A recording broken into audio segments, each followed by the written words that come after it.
डोंबिवलीमधील शास्त्रीनगर रुग्णालयामध्ये doctor, nurse आणि स्टाफला मारहाण प्रकरणानंतर निषेध करणारे डॉक्टरांनी आज मुख्य आरोपी रमेश म्हात्रे यांना अटक झाल्यानंतर पुन्हा एकदा आपले आंदोलन मागे घेत रुग्णालयामध्ये काम करण्यास सुरुवात केली आहे।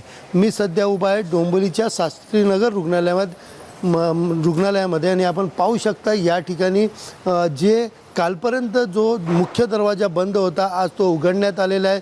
विशेषतः पाहायला गेलं तर या रुग्णालयामध्ये कुठलाही मोठा अपघात किंवा कुठली घटना घडू नये यासाठी या ठिकाणी तणावाचं वातावरण पाहता पोलिसांचा आणि सुरक्षा रक्षकांचा मोठा फौजफाटा देखील डॉक्टरांसाठी तैनात करण्यात आलेला आहे।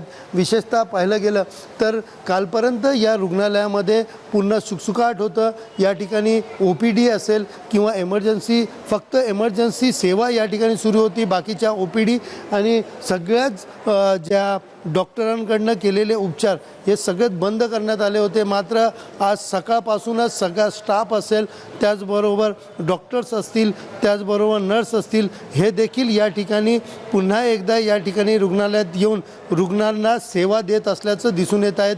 आपण पाहू शकतो या ठिकाणी जे डॉक्टर्स असतील, नर्स असतील, हे देखील या ठिकाणी रुग्णांना उपचार देत आहेत। कालपर्यंत या रुग्णालयामध्ये आपण पाहिलं तर या ठिकाणी सगळा स्टाफ जो आहे त्यांनी मुख्य आरोपी याला अटक व्हावी अशी मागणी करत या ठिकाणी कामबंद आंदोलन केलं होतं। फक्त एमर्जन्सी जे पेशंट आहेत त्यांचाच या ठिकाणी उपचार केला जात होता। मात्र आत्ता आपण पाहिलं तर हा आंदोलन म्हणजे ज्या पद्धतीने डॉक्टर आणि नर्स आणि त्याचबरोबर स्टाफला मारहाण झाली होती, त्यानंतर 5 जणांवरती पोलिसांनी गुन्हा दाखल केला होता।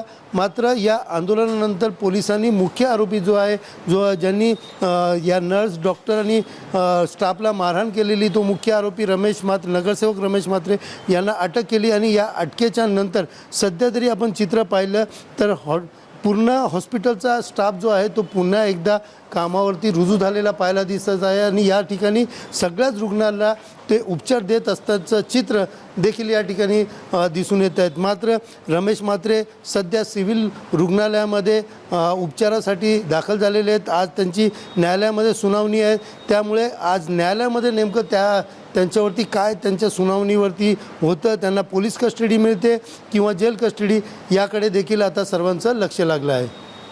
कॅमेरा पर्सन गणेश रहाटेसह सुनील जाधव, TV9 मराठी, डोंबिवली।